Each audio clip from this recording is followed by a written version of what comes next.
O que é diácono? É possível exercer a diaconia sem ter a posição de diácono? É possível mulheres serem diaconisas? Quais são os pré-requisitos para um diácono? Bem, questões como estas e muitas outras você vai acompanhar comigo no Escola Biblicast. Olá, seja muito bem-vindo ao Escola Biblicast. Quem vos fala é o professor Roberto Penha, faço parte da Igreja Evangélica Assembleia de Deus do Estado do Rio Grande do Norte, liderada pelo pastor Martim Alves da Silva. Convido você para estudar hoje na lição da Escola Bíblica Dominical com o tema de dons espirituais e ministeriais, a lição bíblica número 12, que trata sobre o diaconato. Uma questão essa que é muito importante. Portanto, se você que está chegando aqui no canal pela primeira vez, informo que os slides apresentados nesta aula estão disponíveis e o link consta na descrição deste vídeo. Vamos para a nossa aula. Para você se aprofundar ainda mais sobre o diaconato, esse tema muito importante, convido você para este sábado às 21 horas fazer parte comigo do canal do Telegram, de um bate-papo, uma conversa que vou ter com o pastor Ismael Oliveira sobre a lição número 12, o diaconato. Questões mais interessantes ainda que eventualmente podem surgir na mente de vocês podem levar suas perguntas e elas vão ser esclarecidas ao vivo, tá certo? Então este sábado às 21 horas, o link para você participar consta na descrição deste vídeo. Bem, o textuário fala o seguinte, em 1 Timóteo capítulo 3, versículo 13. Porque os que servirem bem como diáconos adquirirão para si uma boa posição e muita confiança na fé que há em Cristo Jesus. A verdade prática diz o seguinte, embora o diaconato seja um ministério específico, a diaconia é uma missão de todo crente. A nossa leitura diária são uma série de textos bíblicos que recomendo fortemente que você faça a leitura de todos estes e possa considerar quais são os mais relevantes para a sua aula. Os mais interessantes da minha percepção, iremos abordar aqui detalhadamente cada um deles, tá certo? Bem, a leitura bíblica em classe se encontra em 1 Timóteo, capítulo 3, do versículo 8 ao 13, que inclusive vai ser o texto, um dos textos que vamos usar como referência para expor exatamente a função e os pré-requisitos para o diácono. A nossa introdução aqui como objetivos, temos o seguinte, como objetivo geral, mostrar a importância da função de diácono, objetivos específicos, analisar o estilo de vida diaconal de Jesus, explicar a instituição do ministério do diácono e, por último, discorrer sobre o perfil e a função do diácono. E no tópico 1 da nossa lição bíblica, falamos aqui inicialmente sobre a diaconia de Jesus Cristo. Isso mesmo, Jesus ele era um exemplo de prestação de serviço para a humanidade. Não era apenas para um grupo ou para pessoas devidamente escolhidas ou elitizadas, não. Jesus teve um contato maior com algumas pessoas, obviamente, ele estava aqui em terra, ele não estava presente ao mesmo tempo em todos os lugares, ele capacitou uma série de pessoas e, além de capacitar, ele também serviu a essas pessoas. E isso das formas que talvez para muitos poderia ser muito estranha. Até para entender a prática de Jesus da diaconia, é interessante saber o que significa de fato essa palavra. E na própria lição bíblica se refere a dois termos, ministério ou serviço. Esses elementos aqui, eles são importantíssimos para você compreender toda a nossa lição bíblica. Estamos falando aqui essencialmente de um serviço prestado. A gente vai falar aqui um pouco sobre as dimensões desse serviço. Um texto bíblico muito interessante se encontra em Mateus capítulo 20, versículo 28, que quero trazer aqui a leitura com os irmãos. Bem, como o Filho do Homem não veio para ser servido, mas para servir e para dar vida em resgate de muitos. Ou seja, a pessoa que podemos utilizar como principal referência para a conduta nossa de vida, que é o próprio Cristo, ele mesmo não queria essencialmente ser servido. Não, ele não queria ser servido. Ele queria servir. Ele não veio com essa finalidade, certo? Ele veio com a finalidade de mostrar que ele possuía uma índole, uma moral perfeita, porque era o próprio Deus encarnado, mas que ele, como homem, ele também servia como homem e servia como o Deus encarnado. Ele estava a serviço das pessoas. O que na nossa lógica humana parece um grande absurdo. Como pode o Filho de Deus estar servindo a pessoas que são pecadoras, pessoas que são limitadas, pessoas que são devassas, Porque os discípulos, por mais que Deus tenha tido todo um cuidado, Jesus tenha tido um cuidado de escolher essas pessoas, eram pessoas que ainda eram pecadoras. É só a gente verificar algum dos trechos bíblicos das falhas, por exemplo, de Pedro, as bolas fora que ele dava de vez por outra. Então, assim, isso é uma demonstração enfática da própria limitação, da própria dificuldade inerente a Pedro, ou seja, da nossa vida humana. Então, é um ponto que eu quero considerar fortemente isso com você, tá certo? Avançando um pouco mais, no item 3 desse tópico 1, fala sobre o discípulo é um serviçal. E um texto muito interessante se encontra em Mateus, capítulo 10, do versículo 43 ao 45, o qual também vou acompanhar aqui com você. Diz assim: entre vós não será assim, antes qualquer que entre vós quiser ser grande, será o vosso serviçal. A palavra aí é diáconos, no original. E qualquer que dentre vós quiser ser o primeiro, será servo de todos.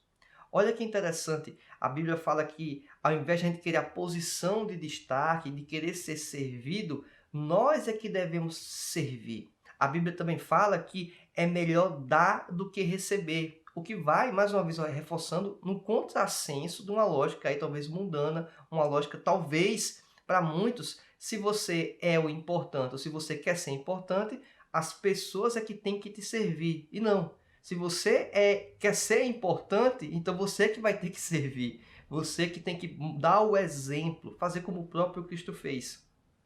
E é interessante que o argumento utilizado para esse raciocínio, para essa afirmação disposta em Mateus, é o que diz aqui logo em seguida. Diz assim o texto: porque o Filho do Homem também não veio para ser servido. Então, o argumento para que você possa servir as pessoas, ter o dever de servir, é que esta conduta, quem deu o primeiro exemplo, quem deu a primeira maneira de se comportar desse jeito foi o próprio Cristo. Esse o principal argumento. Olha só, ele diz a parte B do versículo: mas para servir e dar a sua vida a resgate de muito, em resgate de muitos. Isso aqui foi o comportamento de Cristo. Esse comportamento de Cristo é a nossa referência. E alguém pode se pensar assim: mas se todo mundo ficar servindo, de alguma forma, eu vou também estar sendo servido. É verdade? É lógico que é. Se todo mundo da minha comunidade, da minha igreja, passa a se servir uns aos outros, eu vou acabar sendo servido. Eu vou acabar, de certa forma, sendo beneficiado também. E não é o que nós estamos estudando ao longo de todo esse trimestre? Inclusive no trimestre passado, que falamos sobre o verdadeiro pentecostalismo. O que trazemos aqui é que eu vou trabalhar em prol dos meus irmãos da fé. Eu vou servir a eles. E se aqueles irmãos vão ter a conduta semelhante, vão fazer a mesma coisa. Então, de forma involuntária, todo mundo vai estar se servindo mutuamente. E isso é importante. Isso é benefício de você fazer parte, inclusive, de uma igreja local. O que para muitos, hoje em dia, ou para uma parte, se consideram que não precisam da congregação local, o que é um problema. Nós precisamos sim estarmos ligados a uma congregação local, para que possamos servir a estes irmãos da melhor forma possível. E, eventualmente, vamos estar sendo servidos também, porque espero que aqueles irmãos daquela congregação vão ter o comportamento de Cristo. Então, é uma coisa bem interessante, um elemento bem interessante que eu acho que julgo muito importante você dar essa conotação, você que é professor de escola dominical e você que é aluno, também considerar isso fortemente, tá certo? No tópico 2 da nossa lição, falamos sobre a instituição dos diáconos. E o conceito da função é muito interessante. A lição bíblica fala o seguinte, que a função do diácono remonta e é a do serviço voluntário prestado pelo ministro, o servo ou o assistente para alguém. Perfeito. O dicionário Wycliffe, ou Wycliffe, depende como você queira chamar, diz o seguinte: significa servir particularmente, servir as pessoas. Tem a conotação de um serviço muito pessoal, intimamente relacionado com o servir por amor. Então, essa perspectiva do serviço, ela se baseia em um sentimento, mas quando eu falo aqui sentimento, não é aquele amor que eu passo a ir com a cara da pessoa, né? Que tem algumas pessoas que têm esse comportamento, né? Eu não vou com a cara de alguém, eu vou com a cara de alguém. Não é isso. O amor tem que ser intencional, tem que ter intencionalidade. Eu resolvo amar a pessoa. Portanto, se eu resolvo amar aquela pessoa, eu vou estar fazendo o quê? O melhor para ela. Portanto, eu tenho o dever de amar todas as pessoas. Já começa daí. Então, eu tenho que servir não só aos crentes, mas inclusive os não crentes. Mas a nossa perspectiva, talvez, muitas das vezes, estamos ligados aqui pensando muito no ambiente eclesiástico, no ambiente da igreja, nas quatro paredes. É importante isso? É importantíssimo. Mas devemos também considerar que nós podemos sim ser diáconos e servir às outras pessoas, as pessoas não cristãs, as pessoas não crentes. E aí, inclusive, mostra uma perspectiva de comportamento distinto, o que pode ser na cultura comum ou na cultura pagã, não algo talvez comum de se acontecer. Mas a pessoa que é crente, um cristão, ele vai ter esse comportamento de servir. E esse comportamento de servir vai servir como um testemunho. Olha que interessante. Você cumprindo o que eu vou colocar aqui, entre aspas, como uma obrigação, certo? Por que colocou entre aspas? Porque eu entendo que isso é uma obrigação. Para alguns, entendem que não, né? Então não vou nem entrar nesse contexto aqui. Mas na minha visão, é uma obrigação do crente ser um diácono. E não fala aqui da posição, eu falo aqui da função diaconal, ele exercer a diaconia. Já a gente vai tratar um pouquinho melhor sobre isso. Por que isso? Porque eu vou estar fazendo o que Cristo deu como exemplo. Cristo, ele não procurou as pessoas que, na perspectiva, talvez, de muitos, seriam as religiosas, seriam as melhores pessoas. Não, ele procurou todas as pessoas. Ele atendeu aquela pessoa que, eventualmente, poderia, talvez, estar relativamente bem socialmente, como as pessoas que estavam mais desamparadas, as pessoas que estavam em situações, talvez aos olhos humanos, de maior afastamento de Deus. É essas pessoas que Jesus queria alcançar. A estas pessoas, Cristo também servia. Cristo não só serviu aos 12 discípulos, Cristo serviu a toda aquela comunidade que teve contato com ele. Pessoas, inclusive, que não tiveram contato de relacionamento anterior com o próprio Cristo. É só você pensar em os milagres que ele fazia. Quantos milagres são de pessoas que nunca falaram com Jesus anteriormente? E ele providenciou o milagre. Ele não fazia aquilo porque ele estava querendo ter um relacionamento ou porque tinha um relacionamento com aquela pessoa. Ele fazia porque ele sempre estava apto a querer ajudar as pessoas. Então, isso serve como exemplo para que nós possamos também ter condutas semelhantes a estas, tá certo? Eu quero aqui trazer para você uma reflexão quanto ao uso da palavra diácono na Bíblia. E essa aplicação de quais são os usos da palavra diácono na Bíblia vai nos permitir a termos uma certeza. Qual é? É que diácono, nem sempre quando é mencionado na Bíblia, está se referindo a uma posição, ou seja, uma função eclesiástica destacada dos demais. Ou seja, tem uma espécie de titulação. Olha, ali chegou o diácono. Não, essa ideia de chamar alguém de diácono, ou que está exercendo a diaconia, se aplicava às pessoas que estavam servindo. Então aqui separei, com base no dicionário Wycliffe, ou Wycliffe, como você queira chamar, as principais referências do termo. Aí você vai perceber o seguinte, eu quero deixar isso bem claro para você. A depender da Bíblia que você utiliza como referência, as versões mais antigas, elas têm um pouco mais de restrição a usar o termo diácono. Já, por exemplo, a NAA, em alguns momentos, usa mais a palavra diaconia, diácono. Então, perceba que o que você vai enxergar, às vezes, como serviço, ou como ministério, ou eventualmente na sua tradução, em outra pode ser diácono, ou diaconia. Então, por isso que é importante você sempre considerar a leitura de mais de uma versão da Bíblia, mais de uma versão de língua portuguesa, porque isso favorece, principalmente numa lição como essa, quero deixar até isso bem claro, porque algum texto que você não vê o termo diácono empregado, ainda mais com dessas referências aqui para você, e uma outra pode eventualmente estar dessa forma a tradução. Por quê? Porque são termos intercambiáveis. Então, a pessoa que traduziu, o grupo que traduziu, em algum momento julgou que aquela palavra diácono era mais adequada. Em outro momento, entendeu que seria serviço. Então, depende do grupo, depende do contexto. Vamos aqui para as aplicações. Bem, em João capítulo 2, versículos 5 e 9, temos a ideia de o servente em uma refeição. Em Mateus 22, 13 e em João 12, 26, o servo de um mestre. Colossenses 1, 23, 2 Coríntios 3, 6 e Romanos 15, 8, um servo de um poder espiritual bom. Em 2 Coríntios 11, 14 e Gálatas 2, 17, o servo de um poder espiritual mau. Ou seja, até a palavra o termo diaconia empregado para o lado negativo, do serviço negativo. Então, perceba que temos que ter muito cuidado, inclusive, quando aparece a ideia de serviço ou diaconia e entender qual contexto é, porque pode ser até num contexto negativo, tá bom? A serviço do mal. Basicamente é isso, né? O servo do mal. E em 2 Coríntios 6,3 também um servo de Deus. 2 Coríntios 11,23, o servo de Cristo. No caso, o próprio apóstolo Paulo, ou como foi aplicado também a seus companheiros de trabalho. 1 Tessalonicenses 3, do versículo 1 ao 3, 1 Timóteo capítulo 4, 6 e Colossenses 1, 7 e 4, versículo 7. Ou seja, temos muitas referências bíblicas remetendo ao termo. Isso é muito interessante, porque alguns poderiam pensar inicialmente, ao estudar essa lição bíblica, que teria uma limitação, aí, inclusive, de próprios textos bíblicos a serem considerados para análise, mas temos muitos, tá certo?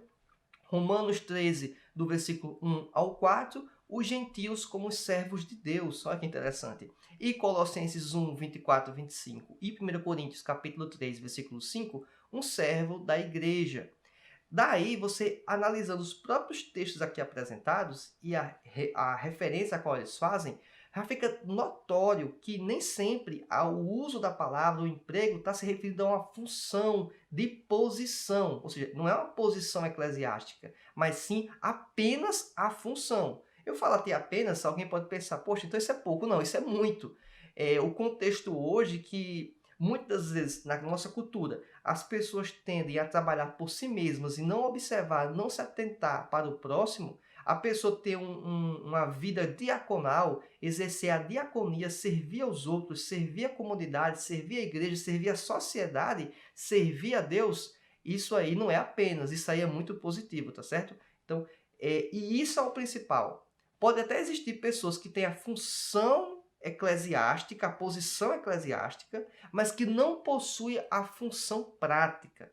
E aí é um problema. É um diácono apenas no nome, né? Isso é importante, certo? E isso aí vai além da função de posição diácono. Vai, inclusive, para pessoas que estão em outras posições. Um presbítero. O presbítero também está exercendo a diaconia. Um pastor, aí é que exerce a diaconia no ponto de vista eclesiástico dentro da igreja. Quanto maior essa patente eclesiástica, essa posição eclesiástica, maior a responsabilidade para o serviço cristão, para o serviço à comunidade. Portanto, eles estão praticando a diaconia.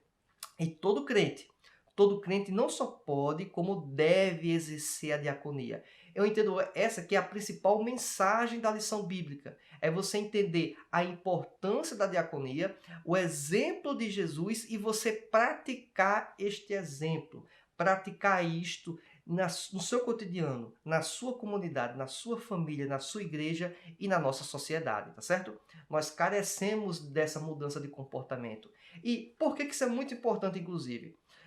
Conversando com um pastor recentemente, nós temos uma perspectiva de um grande número de pessoas cristãs, ou pelo menos ditas cristãs, um grande número de igrejas, mas me parece que não há uma mudança de ponto de vista geral como sociedade para melhora, mas sim para piora. Estou falando aqui do Brasil, essencialmente, tá certo?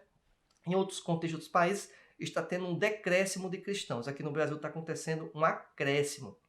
Pelo menos um acréscimo na perspectiva protestante, né? Então, isso não está se refletindo na prática. Será que não falta a diaconia? Ou seja, o serviço, se preocupar com o outro, se colocar no lugar do outro. Então, a empatia, o amor se tornam imprescindíveis ao considerarmos esses sentimentos, essa intencionalidade inicial para que as pessoas possam ter um prazer em exercer a diaconia. Bem, aqui também quero trazer um texto que fala sobre a origem do diaconato e a escolha dos diáconos. Perceba que eu falei um pouco aqui inicialmente, seguindo o raciocínio da exposição do que é a diaconia, de como temos que exercer a diaconia, e vou trazer aqui um elemento histórico. Esse elemento histórico vai ser um forte indicativo da necessidade da diaconia e porquê da existência dela. E aqui a gente vai também aplicar uma contextualização para a nossa realidade, para o nosso momento. Olha o que diz em Atos capítulo 6, do versículo 1 ao 7. Ora, naqueles dias, crescendo o número dos discípulos, houve uma murmuração dos gregos contra os hebreus, porque as suas viúvas eram desprezadas no ministério cotidiano. E os 12, convocando a multidão dos discípulos, disseram: não é razoável que nós deixemos a palavra de Deus e sirvamos as mesas. Olha só, não é que os discípulos estavam dizendo que não é importante servir a mesa. Eles colocaram uma categoria, uma classificação. E eles entendiam que era importante que eles estivessem empenhados na propagação da mensagem do Evangelho. Ou seja, explicar o que é o Evangelho, anunciar as boas novas. Só que não adiantava anunciar as boas novas sem ter a prática das boas novas. Ou seja, exatamente essa ideia de servir as mesas. Não adiantava dizer que tinha que ter um amor ao próximo e eu não estar amando ao próximo, ajudando ele na sua necessidade quando é possível fazer isso. Então, perceba que ia ter um descolamento do discurso. Os apóstolos, obviamente, com a operação do Espírito Santo na vida deles, perceberam isso. A gente não pode ter um discurso descolado da nossa realidade. Eu tenho que aproximar-se disso. E isso, na prática, ia se tornar o quê? Inviável, dada a limitação humana convencional. Poucos apóstolos, muita gente para atender e o dia só é de 24 horas. Não tinha como atender. Eles iam ficar sem dormir, iam trabalhar 24 horas e isso não, talvez nem desse conta. Então, foi a necessidade de escolher, de chamar os diáconos. Aqui nós percebemos no versículo 3 isso. Diz assim: escolhei, pois, irmãos dentre vós, 7 varões de boa reputação. Alguém pode pensar, por que 7? A lógica de ser 7, eu acho que não precisa nos preocupar quanto a isso. É porque, provavelmente, dada a demanda que existia, eles entendiam que 7 pessoas era o suficiente. Provavelmente é essa puramente a explicação. Não tem nada cabalístico, né, por trás. Gente que fica preocupada em procurar significado nesses números. Entendo eu aqui que não tem nenhum significado específico, tá certo? Cheios do Espírito Santo e de sabedoria. Aí os critérios, olha. Cheio do Espírito Santo e sabedoria. Não pode ser uma coisa ou outra, tem que ser duas coisas juntas. Essas são condicionantes aqui importantes, aos quais constituamos sobre este importante negócio. Olha só, eles colocaram que servir a mesa estava ligeiramente abaixo ou abaixo da propagação do Evangelho. Mas isso não quer dizer que servir as mesas não é importante. Eles falam a este importante negócio. Então isso é importante. Versículo 4. Mas nós preservaremos na oração e no ministério da palavra. E este parecer contentou a toda a multidão. E elegeram Estevão, um homem cheio de fé e do Espírito Santo. E Felipe, e Prócoro, e Nicanor, e Timão, e Pármenas, e Nicolau, prosélito de Antioquia. E os apresentaram ante os apóstolos, e estes, orando, lhes puseram as mãos. E versículo 7. E crescia a palavra de Deus em Jerusalém. Se multiplicava muito o número dos discípulos, e grande parte dos sacerdotes obedecia à fé. Atos capítulo 6, versículo 1 ao 7 foi essa referência. Perceba que até Felipe, no caso, observando também o próprio Estevão, foram exemplos de diáconos que observamos ao longo da história da Bíblia, que possuem, pelo menos de forma escrita, um grande papel. Eles foram diáconos inicialmente, mas me parece que eles extrapolaram a função diaconal inicial. Eles estavam sempre servindo. Todo crente, em tese, ele vai deveria pelo menos servir. Então, existia a diaconia. Mas alguns deram passos a mais. E me parece que Estevão e Filipe, ao longo de toda a história da Bíblia, que a gente percebe isso no Novo Testamento, eles se destacaram dentre essas pessoas. Ou pelo menos a Bíblia nos mostra isso de uma forma mais saliente. Isso. Então, é importante entender que você ser chamado para ser diácono, ser chamado para ser presbítero, ser chamado para ser pastor, isso não quer dizer que você pode parar da caminhada ou parar no serviço. Se você pode ir além, dar um passo a mais, fazer mais, faça. Porque você não deve tomar como parâmetro o comportamento da média, ou o comportamento, inclusive, dos que estão fazendo errado, né? Quem talvez conversando já com jovens, lidando com jovens, seja na sua casa ou dentro da igreja, e você vai lá alertar eles. Isso pode acontecer até com alguns adultos também, né?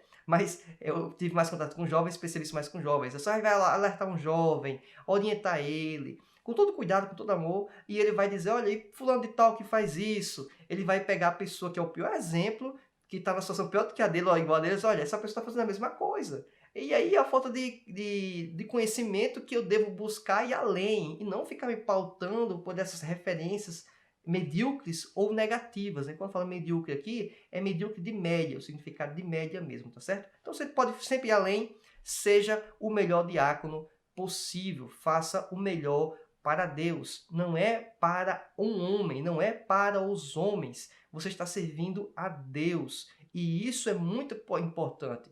Você servindo a Deus, consequentemente, você vai estar servindo aos homens, tá certo? Então fica essa minha orientação, essa minha indicação para você refletir um pouco sobre isso, tá certo? Avançando um pouco mais, temos aqui quais são os critérios para a escolha do diácono, porque agora você pode pensar, poxa, professor Roberto, entendi. Existe a posição de diácono e existem as funções do diácono.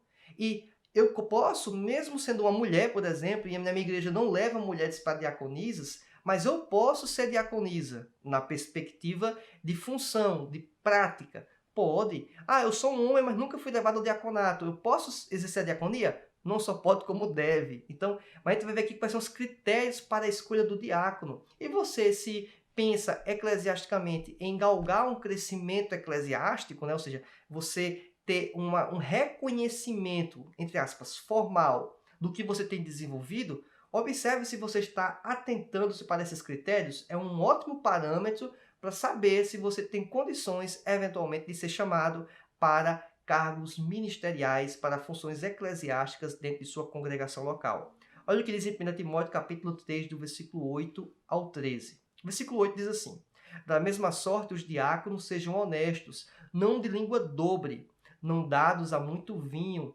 não cobiçosos de torpe ganância. E por que é importante mencionar aqui? Eu vou dar até o exemplo do vinho. Naquele contexto, as pessoas tomavam vinho alcoólico. Já teve lição passada aqui, que já falamos um pouco sobre isso. Tem até vídeo específico aqui no canal falando sobre isso. Então, dentro daquele contexto, beber vinho, essencialmente, não era atitude pecaminosa, não era equivocada, não era errado. Contudo, a embriaguez era. Então, perceba que algo que poderia até ser relativamente comum naquele ambiente, os diáconos eles tinham que ter um comportamento diferente. Eles tinham que se apartar para que não pudessem ser confundidos com mais alguns que tinham uma vida devassa ou um comportamento equivocado.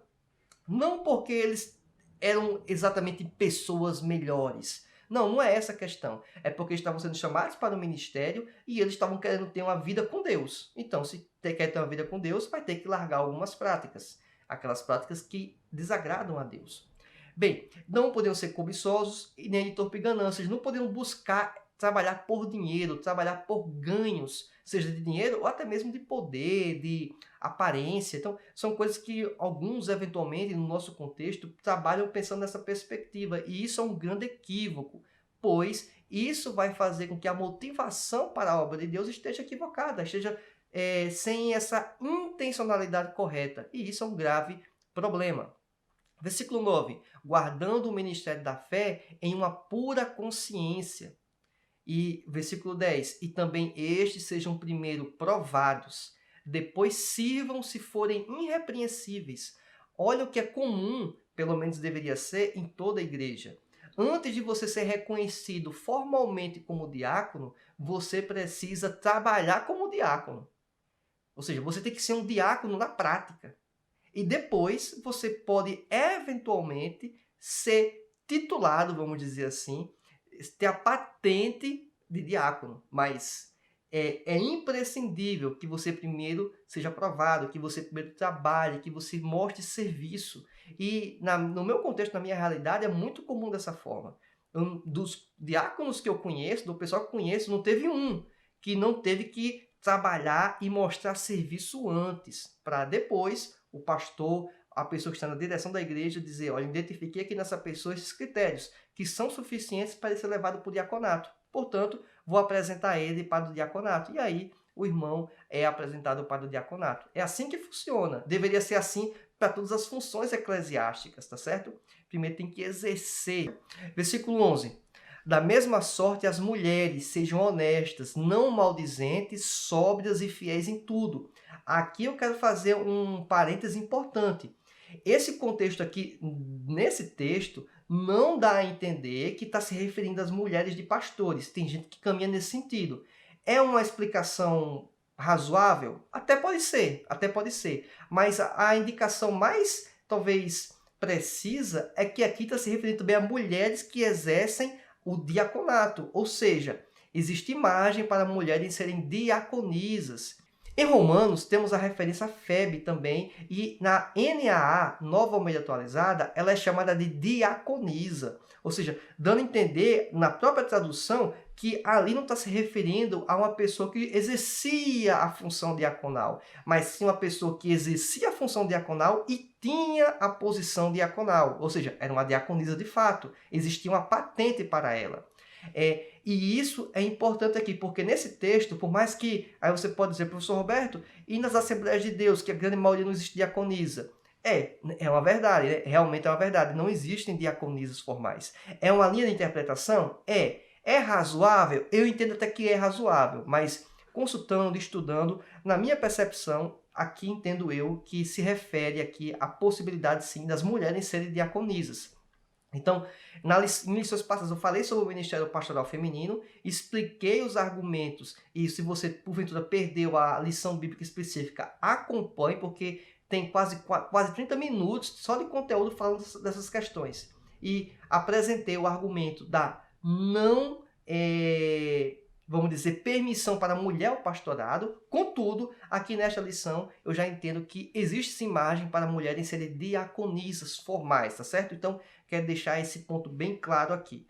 Então, esse é um ponto que alguém vai dizer, então, Roberto, tá diferente da igreja, né? Aí eu vou sair da igreja por causa disso? Aí você vai ter que avaliar se isso é motivo suficiente de você largar a sua igreja e procurar um outro ministério que atenda a esse critério de diaconisa. É melhor você considerar fortemente se no outro ministério, de fato, não existam problemas, que vai existir, lógico, mas se esses problemas são maiores do que esse, tá certo? Eu julgo que isso aqui é uma coisa que poderia ser observada, mas que isso, na minha opinião, não é um problema grave, tá certo? Mas que é uma questão que deveríamos sim refletir, tá bom? Quanto a diaconisas, quanto a pastoras, na minha opinião, no meu entendimento, com os seus materiais, não há margem para isso. Mas para diaconisas, eu entendo sim que há margem para discussões quanto a isso, discussões sérias, tá certo?